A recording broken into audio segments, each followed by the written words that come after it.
I remember the exact second my life began to tilt, though at the time I had no words for what was happening.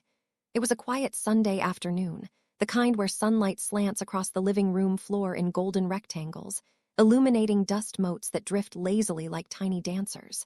I was half dozing on the couch, earbuds in, scrolling through videos without really watching, when my mom's voice sliced through the air.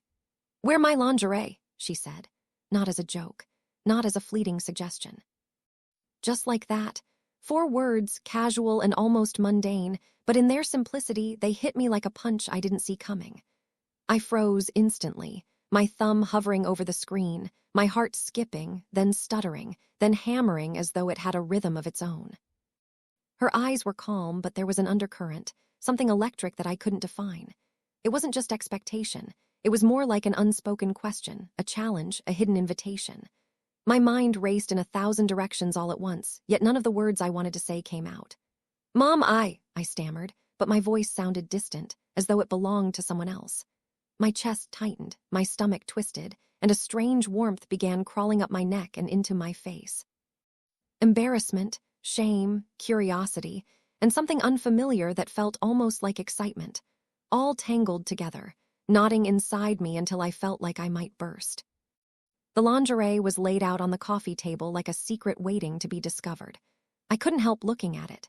Pastel colors, pinks, creams, delicate blues, soft lace, silk ribbons, textures that were simultaneously fragile and commanding.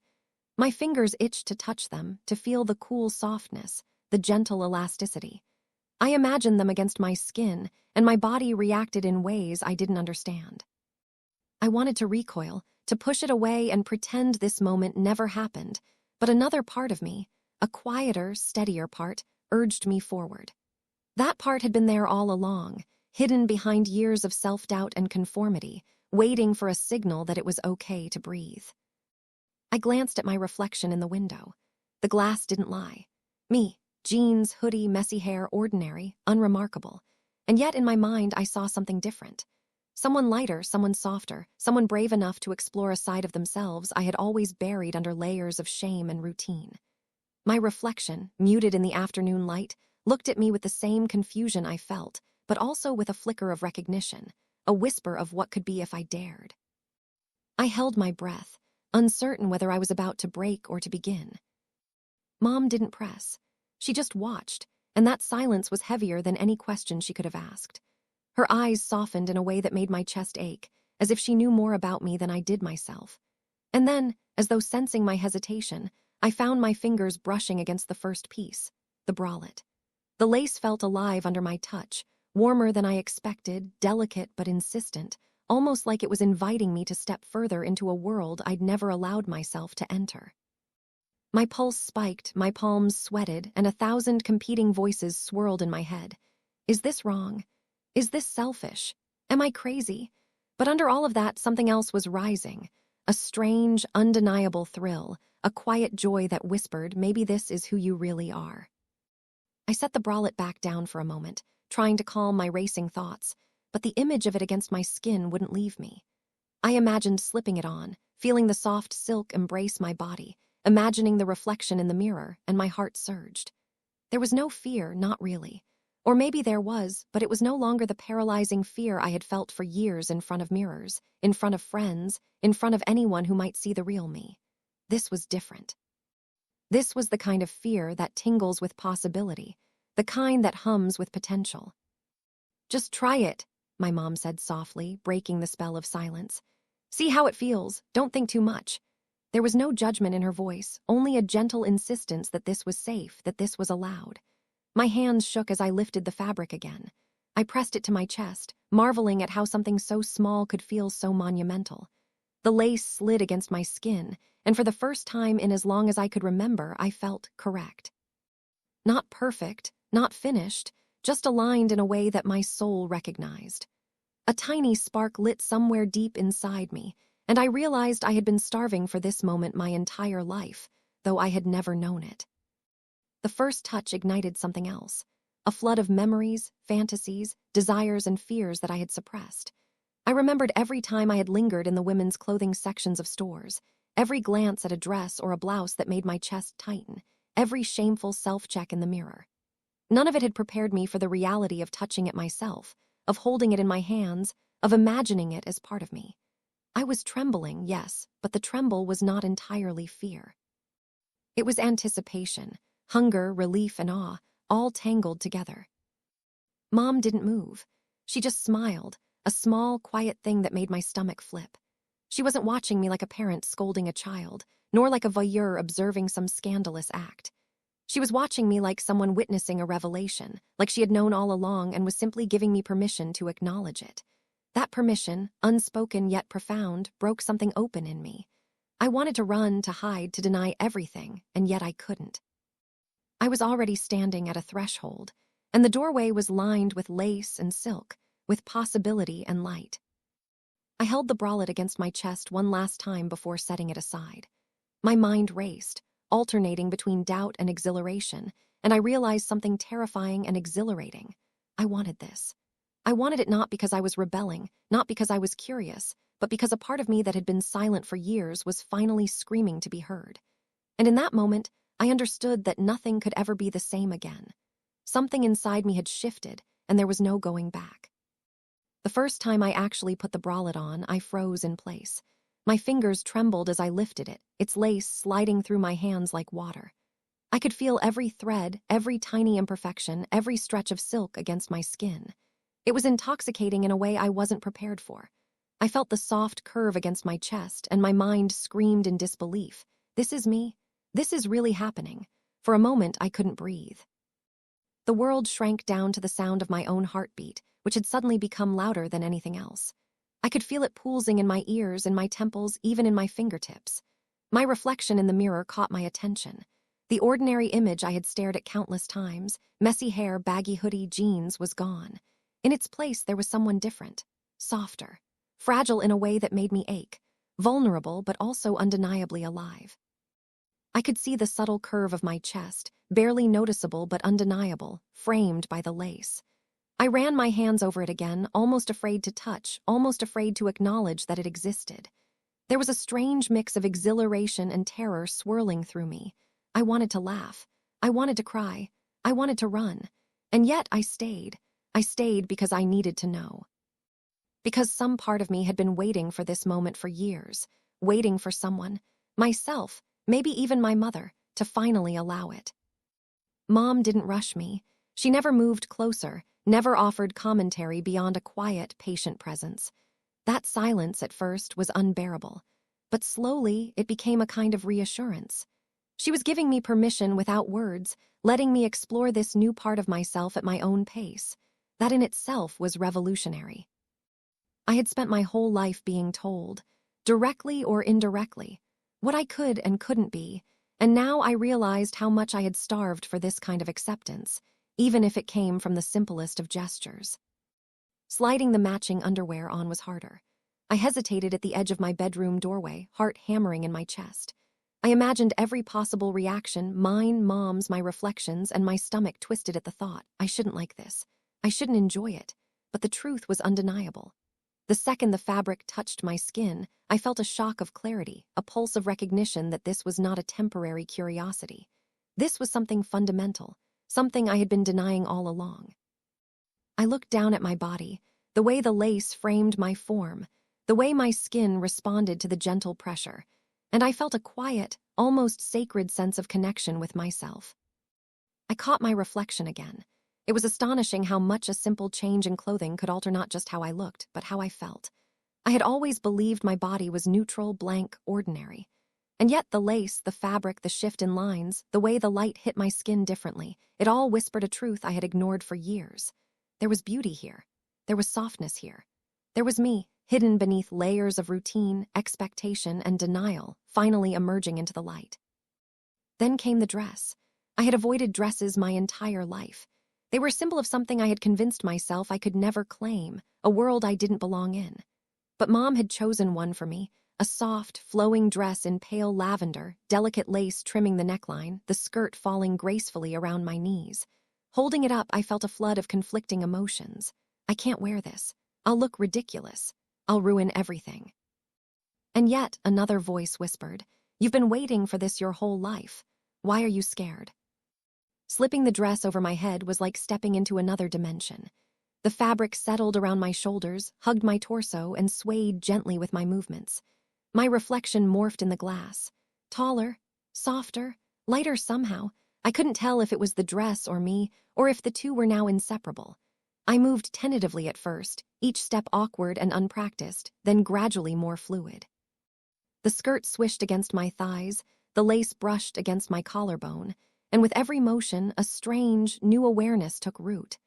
I was noticing my body in ways I never had, how my shoulders shifted, how my posture changed, how the sway of fabric accentuated curves I had long denied. Mom's voice was quiet but steady. "Not scary, right?" she asked. "Not scary," I repeated, my voice shaking. It wasn't just about the dress. It was everything. The sensation of the fabric, the reflection in the mirror, the freedom of acknowledging this hidden self. Joy, I realized, could be as terrifying as fear. Every moment felt amplified, hyper-real, as though I was both discovering myself and seeing the world through entirely new eyes. We spent hours experimenting. Mom guided me gently, suggesting subtle adjustments. Tilt your chin a little higher, let your shoulders relax, let your hands fall naturally. Each movement revealed more of myself, more of a me I hadn't dared to acknowledge. The mirror became both friend and confessor, reflecting back the woman I was slowly becoming. I caught glimpses of myself in every surface: the glass of the window, the chrome of the doorknob, the silver handle of the dresser, and each reflection reinforced the growing truth inside me. At one point, I collapsed on the bed, overwhelmed by the intensity of the experience. My body ached from nervous energy, from trembling hands, from the subtle effort of holding myself differently. But it wasn't fatigue in the conventional sense. It was a physical manifestation of metamorphosis, the strain of stepping into a version of myself I had never known but had always longed for. I traced the fabric along my waist, along my chest, over my hips, feeling every thread like a map leading me home. Mom sat beside me without touching, her presence quiet but grounding. I realized something extraordinary. I had never felt seen like this before. Not by friends, not by teachers, not even by myself. And yet here she was, silently witnessing my transformation, offering nothing but patient acceptance. It was terrifying and liberating. I felt both completely exposed and entirely safe. As the evening light softened, shadows stretching long across the floor, I began experimenting with my posture, my movements, my expressions. Every sway of the dress, every tilt of my head, every shift in weight felt monumental. I laughed at my awkwardness, at the clumsy way I tried to emulate poise, at the newness of every sensation. And yet, amid the laughter, there was a tremor of fear. What if this isn't just a fleeting moment? What if I want this forever? The thought made my stomach twist, made my chest tighten, but it also made my pulse sing. I was discovering a truth I could not unlearn, and with that discovery came both terror and exhilaration. By the time night fell and the room was bathed in the soft glow of a single lamp, I was exhausted, trembling, exhilarated, and infinitely alive. I had stepped into something I had always feared, always longed for, and in doing so I had discovered a version of myself I could not ignore. I realized, with both awe and a twinge of panic, that nothing would ever be the same again. I hadn't just tried on clothes, I had tried on a life. The next morning, the sunlight that streamed into my room felt different somehow, sharper, warmer, and more intrusive all at once. I woke with a lingering tension in my chest, that strange mix of exhilaration and unease that had been planted the day before. The dress had been folded carefully on my chair, the bralette and underwear stacked neatly beside it, almost as if they were relics of some secret rite I had performed. And in a way, that's exactly what they were. I had stepped into a world I didn't fully understand, a world where every thread of fabric and every brush of lace had uncovered pieces of myself I had spent years burying. The thrill of yesterday still pulsed through my veins, a constant hum that made it impossible to focus on anything mundane. I walked to the mirror, hesitant, my bare feet brushing across the cold floor. For a long moment I just stood there, staring at the reflection. I could see the faint shadows of my jawline, the curve of my shoulders, the way the light fell over my chest. My hair was still unwashed, messy from sleep, And yet somehow, even in its unruly state, it framed my face differently, softened my features. I touched my hair absent-mindedly, feeling the texture, the strands slipping between my fingers, and a shiver ran down my spine. The idea struck me suddenly. If clothing could change so much about how I felt and how I saw myself, what else could I alter? I had avoided mirrors for years, sometimes checking them only reluctantly, peeking at my reflection in shop windows or the glint of a car window while walking past. And always, without fail, a voice in the back of my mind would whisper, "This is wrong. You're wrong." But now, as I studied myself in the full-length mirror, that voice seemed quieter, uncertain, almost hesitant. My hands lingered over my features, tracing my jaw, my cheekbones, my lips. Maybe there's more to me than I thought.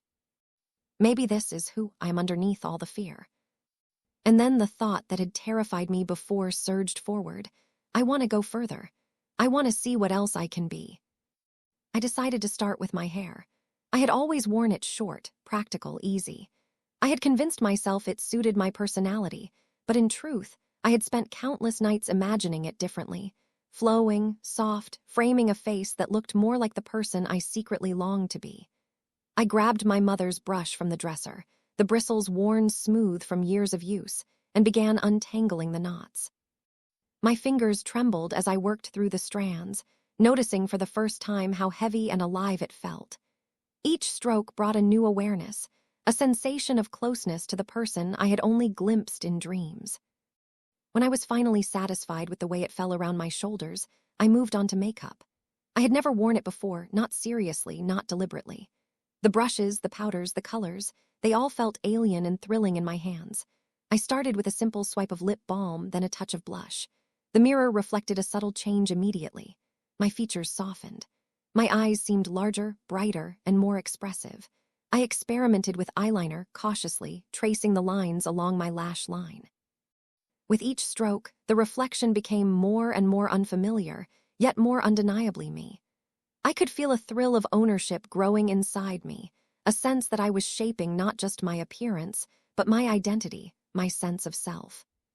By the time I had finished, I almost didn't recognize myself. And yet, beneath the unfamiliarity, there was a profound sense of truth.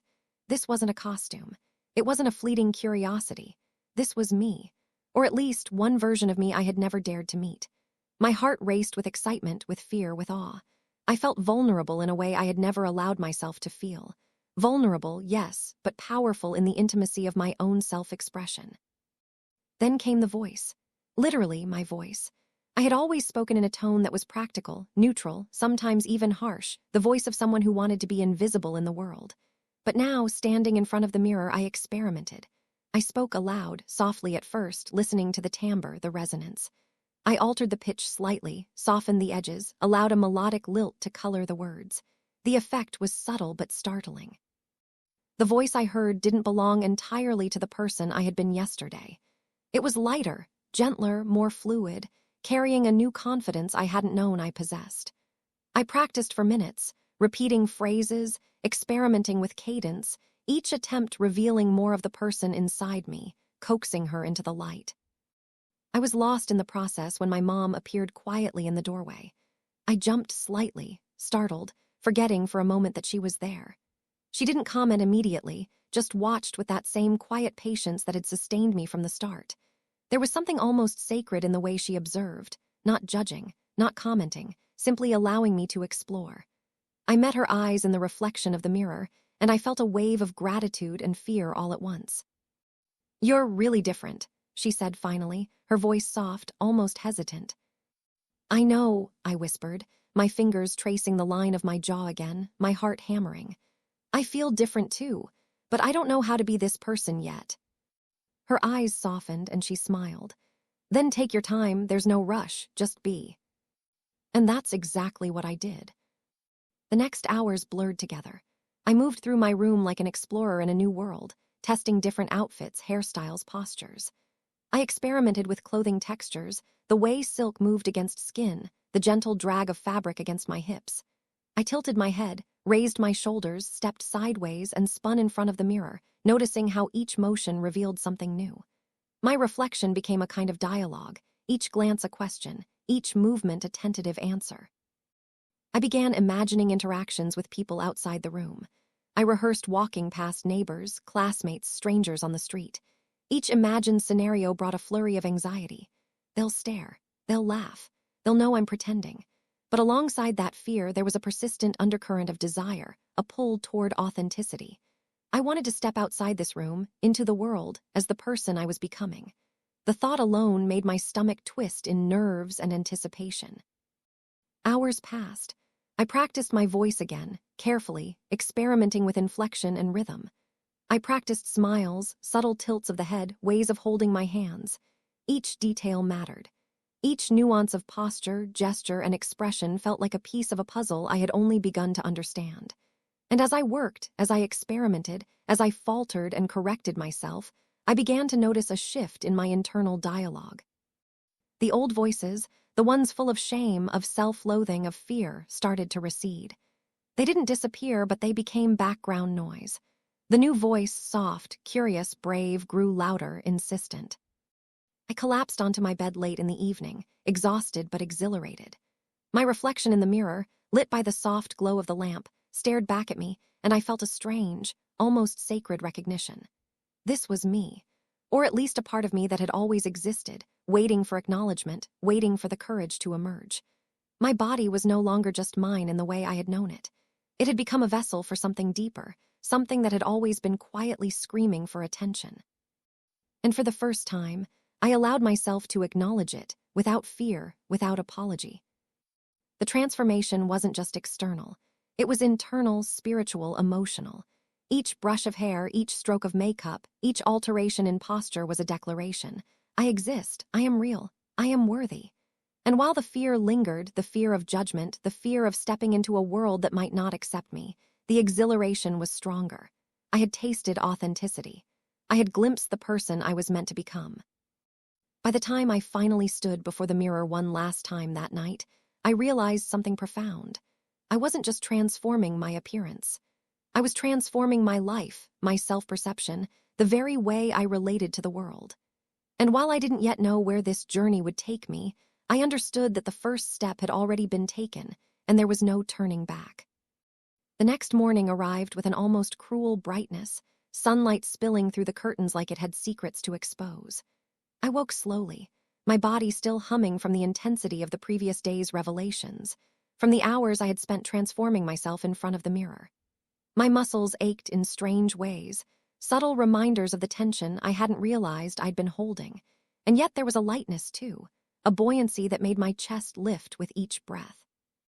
I lay for a long moment, staring at the ceiling, tracing the cracks and shadows, feeling both exhilarated and terrified at the same time. Yesterday had been a private revelation, a secret exploration, a ritual of self-discovery. Today, the world waited, and the stakes felt entirely different. I swung my legs off the bed, bare feet meeting the cold floor, and felt a wave of awareness wash over me. Every movement, every shift of weight felt magnified. The way my ankles flexed, the subtle curve of my calves, the balance of my shoulders, all of it felt new, charged with significance. Even the act of walking across the room was transformed, made sacred by the attention I gave to it. I caught my reflection in the tall mirror again. My hair had dried overnight into a soft wave, slightly tousled, framing my face in a way that seemed both familiar and alien.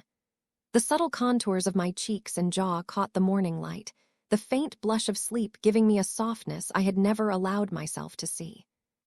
The first task of the day was clothing, and I approached it with a careful deliberation that felt ritualistic. The lavender dress from yesterday hung on the chair, waiting patiently. I picked it up and ran my hands over the fabric, tracing the lines, feeling the delicate lace. The memory of yesterday's tactile sensations came flooding back, the swish of the skirt against my thighs, the brush of silk against my shoulders, the quiet thrill of seeing myself transform in the mirror. My pulse quickened as I slipped into it, the fabric settling against my body like a second skin. I adjusted it cautiously, pulling the hem to fall just right, smoothing the bodice over my chest, rotating slowly to see how it moved with me. Each motion, each adjustment, felt monumental. Once dressed, I returned to the mirror, and this time I studied myself more critically. Not in judgment, but in observation. I noticed the subtle changes, the gentle curve of my waist, the softness of my shoulders, the way the skirt swayed with my slightest movement. I experimented with posture, shifting my weight from one foot to another, rolling my shoulders back, lifting my chin. Every minor adjustment had an amplified effect, changing not just how I looked, but how I felt. I could sense the emergence of a new presence in the world, one that was delicate yet undeniable. The reflection stared back at me, inquisitive, expectant, as if daring me to step further. And step further I did. I decided to take the next leap, the world outside my room. It wasn't as simple as opening the door. My heart raced, pounding in my ears, my hands clammy. I imagined the judgment of neighbors, of friends, of strangers walking past. Every worst-case scenario flashed through my mind, faster than I could process. Whispers behind closed doors, pointed fingers, laughter, ridicule. And yet, beneath all the fear, there was a pull I couldn't ignore, a persistent, insistent need to live as this version of myself, even if only for a few steps outside. I knew this would be a test, not just of courage, but of self-acceptance. Mom appeared at my side, silently offering a steady presence. "You're ready," she said simply. And somehow, in that quiet, matter-of-fact declaration, I found a thread of courage. She didn't hug me, didn't speak at length, didn't coddle. She just let me know that it was okay to exist as this version of myself, and that permission, so quietly given, felt like an anchor. I opened the front door. The sunlight hit me immediately, sharper than I expected, casting a strange glow across the lavender fabric of my dress. I took a cautious step onto the porch, then another. Each movement was amplified, heightened, each swish of fabric, each brush of air against my skin, each step against the concrete, a minor victory and a revelation. My pulse raced, my stomach twisted in nervous anticipation, but a thrill ran through me that made my limbs feel light, almost weightless. I was moving in the world as a new person, and the world, for now, was just observing quietly, not judging. I practiced walking, lifting my feet with care, noticing the way my posture shifted, the subtle sway of the skirt, the movement of my shoulders. I tilted my head, experimenting with the way light hit my face, how shadows emphasized curves and softened lines. Even the act of breathing felt different, deliberate, intentional. Each inhale and exhale was a meditation on presence, on identity, on claiming the right to exist visibly, in space, in time. I imagined people walking past, neighbors looking from windows, friends on the street, and I rehearsed their reactions. I spoke to myself quietly. "This is okay. You are okay. You are allowed to exist like this." My own voice sounded strange and beautiful, altered slightly by the confidence I was cultivating.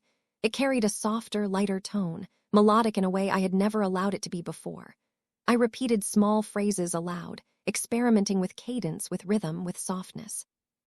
Each utterance was a small victory, a reclamation of agency over my own presence in the world. Hours passed, and each minute felt magnified. I moved through the house in the dress, experimenting with mirrors and hallways, the reflective surface of windows, even the chrome of the refrigerator handle. Each reflection offered feedback, each angle a new perspective. I noticed how the light shifted the colors of the fabric, how shadows created lines across my face that highlighted certain features while softening others.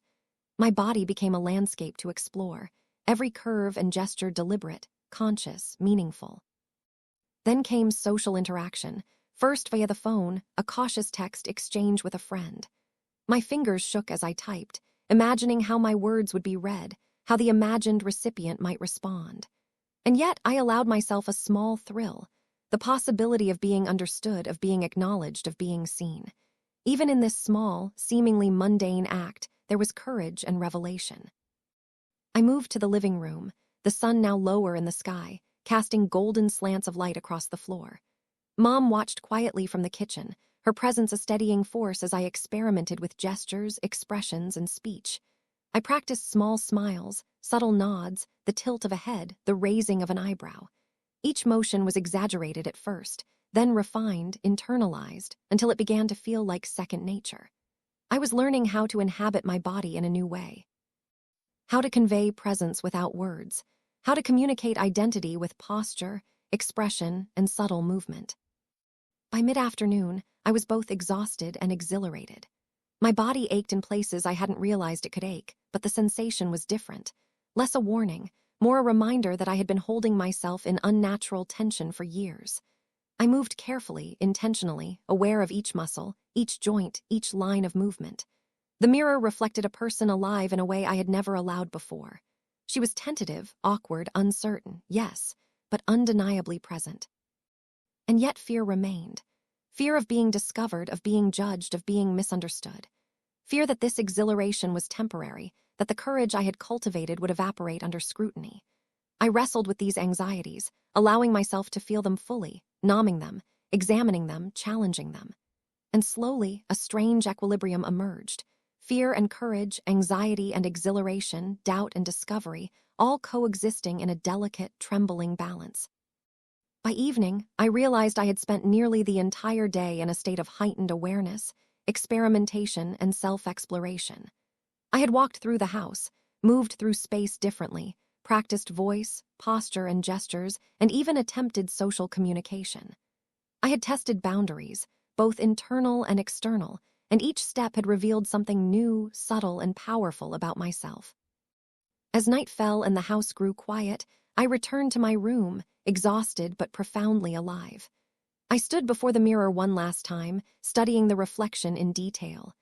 Every line, every shadow, every subtle contour felt imbued with meaning. My body was no longer just a vessel. It was an expression, a declaration, a map of inner truths made visible. I traced the lines of my jaw, the curve of my waist, the sweep of my shoulders, and I felt an almost sacred connection to the person reflected back at me. For the first time, I understood that transformation was not just about clothing or hair or makeup. It was about presence, about agency, about claiming space in the world as the person I truly was. It was terrifying. It was exhilarating. It was incomparably real. And I knew without question that I would never go back. The morning arrived, not with calm, but with a low, insistent tremor in my chest that I could not ignore. Sunlight poured through the curtains, warm yet unforgiving, illuminating every surface of my room, every familiar shadow, and every quiet corner where the previous night's revelations had taken root. I lay in bed for longer than I intended, staring at the ceiling, trying to still the storm of anticipation, fear, and excitement that coursed through me. My muscles ached, residual tension from yesterday's marathon of postural practice, voice exercises, and mirror work. But it was a pleasant ache now, a kind of confirmation that my body was waking to something new, something alive. I turned my head toward the chair where the lavender dress hung, along with the bralette and matching underwear, and felt a surge of both longing and terror. Today would be different. Yesterday, I had explored in private, in the sanctity of my room under my mother's quiet observation. Today, the house felt smaller, more confining, and the outside world loomed large, vast, judgmental, and unknowable. And yet, I knew I had to move forward. I had to step out of my room, out of the house, into the light that would expose not just my physical self, but the truth of who I was inside. I dressed carefully, deliberately, as if each motion were a sacred rite. The bralette slid over my head, the soft lace brushing my shoulders and chest, and I shivered involuntarily. My body had never felt so alive to touch, to sensation, to recognition. I adjusted it with trembling hands, smoothing the fabric, pulling it snug where it needed to be. The matching underwear followed, a more intimate sensation, heavier with meaning than I anticipated. The lavender dress came next. I held it against myself first, feeling the fabric, noticing how it flowed over my fingers, the lace trimming brushing against my skin. I slid it over my head, letting it settle into place, and immediately felt the sway of the skirt, the gentle embrace of the bodice, and the transformation it heralded. Standing before the mirror, I studied myself. Every contour, every shadow, every flicker of light became amplified. My shoulders softened, my chest moved subtly with each breath, my waist appeared more defined, and my movements carried a tentative elegance that I had never known. I practiced stepping forward and back, lifting my head, rotating slowly. Each motion was small, almost imperceptible, but monumental to me. I whispered softly to myself, practicing voice, intonation, and cadence. I am allowed, I am real, I exist. Each repetition, each syllable reverberated inside me, a mantra against the old voices of shame and fear. And then I opened the front door. The sunlight hit me immediately, brighter than I expected, sharper than the filtered beams inside my room. My bare feet on the cool floor of the porch anchored me, yet every step I took into the light felt like a leap into a new dimension. The concrete under my feet, the air brushing my arms, the subtle breeze lifting strands of hair across my cheeks, all these sensations were magnified, charged with significance. I felt every curve, every line, every shift of balance. Each small movement was deliberate, a negotiation between fear and desire, between hiding and claiming space. I took a cautious step onto the lawn. The world outside was quiet at first, only birds chirping, a car humming in the distance, the rustle of leaves. And yet I felt the scrutiny of an imagined audience, neighbors peeking from windows, friends seeing me unexpectedly, strangers judging. Every possible reaction flashed through my mind in a dizzying torrent, each one a dagger and a thrill. My pulse quickened, my stomach knotted, and my hands became clammy. You can do this. You have to do this. You are allowed. I practiced walking deliberately, feeling the sway of the skirt, the pressure of the dress at my shoulders, the way the fabric caught the breeze. Each step was a meditation, a negotiation between my inner self and the outer world. My posture shifted as I walked, chest lifted, shoulders back, head held high, my reflection in the window panes momentarily doubling, confirming each subtle motion. I spoke softly to myself, testing voice aloud. I am here. I exist. The words sounded strange, soft, alien, yet comforting, as if they belonged to a version of me I had always wanted to meet. The first human interaction came unexpectedly. A neighbor emerged from their garage, tools in hand, glancing toward the sidewalk. My heart froze, my palms were sweaty, my pulse raced uncontrollably. Do they see me? Will they judge me? Will they say something? And yet I moved forward, forcing my legs into a tentative rhythm, the dress swaying with each step. I raised my hand slightly in greeting, and the neighbor nodded politely, eyes briefly meeting mine before returning to their work. The simplicity of the exchange, the lack of derision, hit me like a shockwave. Relief, incredulity, and a strange elation coursed through me. I had survived the first interaction, and in doing so, I had claimed a small victory, however fragile. I continued down the sidewalk, each step more confident, yet every nerve alive with sensitivity. I noticed how my fingers grazed the fabric, how the breeze lifted strands of hair across my cheeks, how the sunlight highlighted contours I had never noticed before. Every reflection in windows, every polished car, every glint of light became a mirror, offering feedback, revealing truths, confirming presence. I experimented with gestures, tilting my head, letting my arms rest naturally, shifting weight subtly from foot to foot. Each nuance felt critical, a conversation with the world about who I was, how I existed, and how I demanded to be acknowledged. Hours passed in this heightened state. I moved through streets, parks, and quiet neighborhoods, practicing not just movement but observation, noticing how the world responded, noticing my own responses to it. I imagined every possible reaction, rehearsing responses in my mind, testing my courage, expanding boundaries. The thrill was intoxicating. The fear remained, gnawing at the edges, but the exhilaration outweighed it. I was discovering myself not in isolation, but in relation to the world.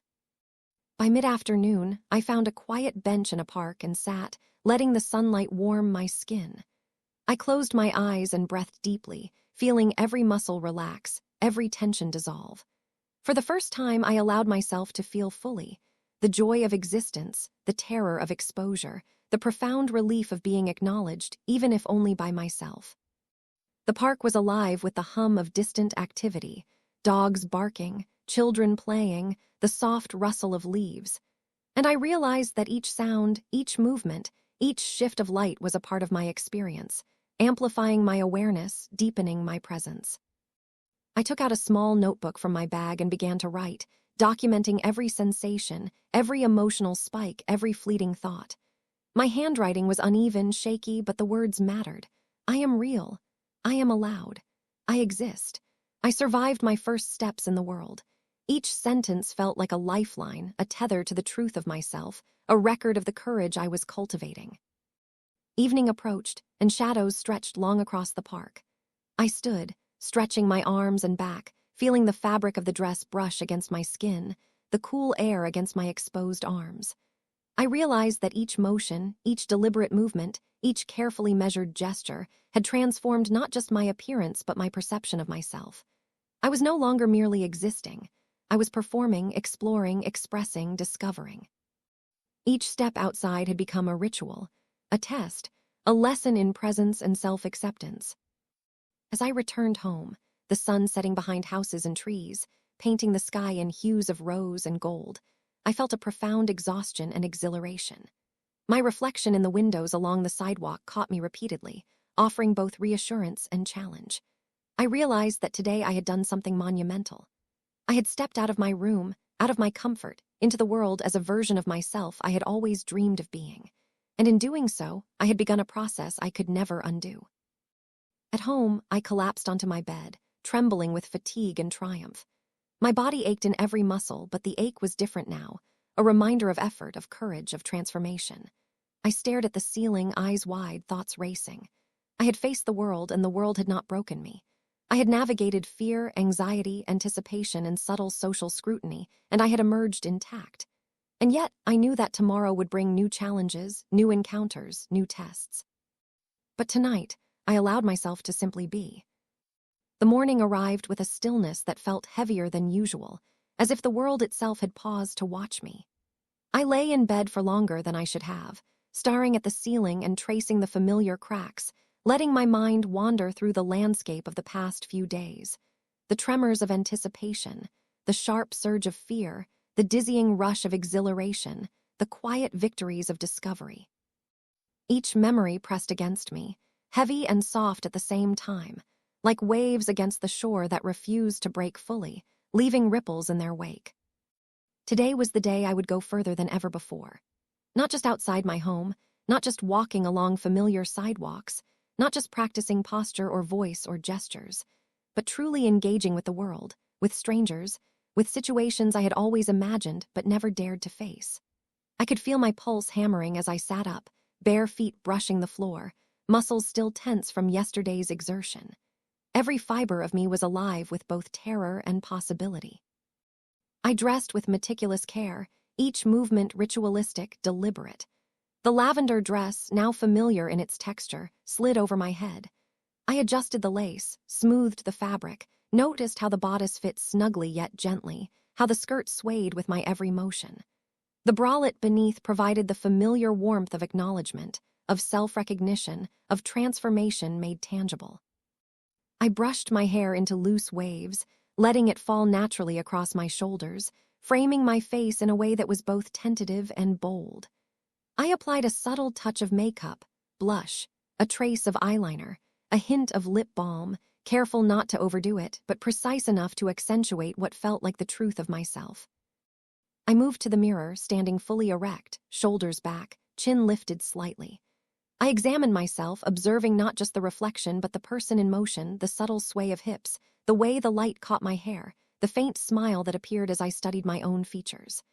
I practiced voice quietly, uttering phrases softly, intoning carefully, letting the melody of sound affirm the presence of the self I had been discovering. I am real. I am here. I am allowed.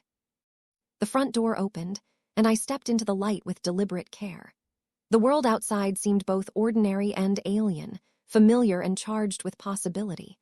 Every step on the concrete porch, every brush of breeze across my arms, every swish of fabric as I moved became amplified, monumental. I felt hyper-aware of every nuance of posture, every flicker of facial expression, every subtle inflection of voice. My first encounter came sooner than expected. A neighbor, a woman tending her garden, looked up as I walked down the sidewalk. My stomach twisted, my chest tightened, and for a moment I almost froze. I imagined the judgment, the ridicule, the whispered gossip. But then I forced a small smile, a tentative acknowledgement, and raised a hand slightly in greeting. The neighbor returned the gesture, nodding politely, and continued her work. Relief surged through me, mingled with exhilaration. The world had acknowledged my presence, had not rejected me outright, and for the first time, the terror of exposure began to feel manageable, even conquerable. I continued down the street, each step a negotiation between fear and desire. The sway of the skirt against my legs, the gentle brush of breeze across my skin, the sunlight catching strands of hair, all sensations magnified, charged with meaning. Every reflective surface became a mirror, every glint of glass a checkpoint, every shadow a companion, confirming and challenging my evolving identity. I practiced subtle gestures, tilting my head, letting my arms fall naturally, shifting weight from foot to foot, each nuance a conversation with the world, a claim of space, a declaration of self. Hours passed in this heightened state. I ventured into a nearby park, navigating unfamiliar terrain, observing other people, imagining their judgments, rehearsing responses. My mind raced, full of fear, exhilaration, self-consciousness, and tentative pride. Each interaction, real or imagined, became a lesson in presence, in claiming agency, in asserting identity without apology. I discovered subtle powers in small movements. A tilt of the head, a soft inflection of voice, the deliberate placement of hands, that conveyed confidence I did not yet fully feel but was beginning to inhabit. By mid-afternoon, exhaustion set in, but it was accompanied by a profound exhilaration. My body was alive in ways I had never known. Every muscle, every nerve ending, every breath seemed conscious, aware, deliberate. I walked through the park slowly, letting the sunlight wash over me, observing my reflection in puddles, windows, and polished surfaces. Each glance reinforced the truth. I existed, undeniably, irreversibly, authentically. Then came a test I hadn't anticipated. A group of teenagers emerged nearby, laughing and talking loudly. I felt the old surge of anxiety, fear of judgment, fear of ridicule, fear of exposure. My chest tightened, my stomach knotted, and my palms grew clammy. But I forced myself to walk forward, keeping my gaze level, shoulders back, chin slightly lifted. I let my movements be deliberate, fluid, confident. The group glanced at me briefly, but continued on their way. Relief washed through me, and for the first time, I noticed the subtle thrill of victory in simply existing without retreat, without apology, without hiding. I found a quiet bench and sat, letting my legs cross naturally, hands resting lightly on my lap. I closed my eyes for a moment, breathing deeply, absorbing the sensations of sun, wind, and presence. The act of sitting, simple and mundane, now felt monumental. I allowed myself to feel the weight of the day, the intensity of every interaction, every reflection, every victory, every fear. I felt my pulse slow, my muscles release tension, and a strange, profound serenity began to settle over me. Hours blurred into evening. I practiced walking again, experimenting with small variations, noticing subtle shifts in balance, posture, and the sway of fabric. I rehearsed voice, quietly speaking to myself, testing intonation and cadence. Every action, every word, every breath became a meditation, a deliberate claim of self, a negotiation with both fear and desire. Finally, as dusk settled and the sky transformed into a soft palette of rose and violet, I returned home. Each step felt lighter, more confident, more grounded. I opened the front door and stepped into the familiar interior, the lavender dress still flowing gently, my hair catching the last light of the day. I felt an almost sacred sense of completion, a culmination of the journey I had undertaken, not just externally in fabric and appearance, but internally, psychologically, emotionally. I moved to the mirror one final time, standing fully erect, shoulders back, chin lifted. I examined every feature, every curve, every shadow, every reflection. I traced the contours of my face and body with my eyes, noticing subtle changes, the faint softness of shoulders, the gentle swell of chest, the sway of fabric. My hands brushed lightly over my hair and cheeks. I whispered quietly, almost reverently, I am real. I am here. I am allowed. I am me. The tears came quietly, unbidden. Not of shame, not of fear, but of recognition, of release, of triumph. I had faced myself fully, the world partially, and emerged alive, irrevocably, undeniably authentic. The journey was not over, I knew.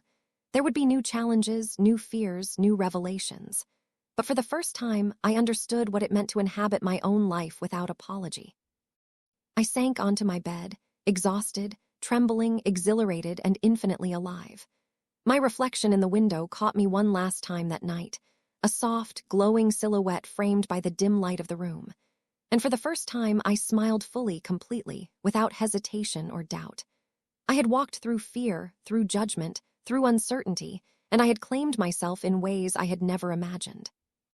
I had become who I was meant to be, fully, undeniably, and with the quiet, profound knowledge that the world was not separate from me, but a stage upon which I could continue to grow, explore, and exist.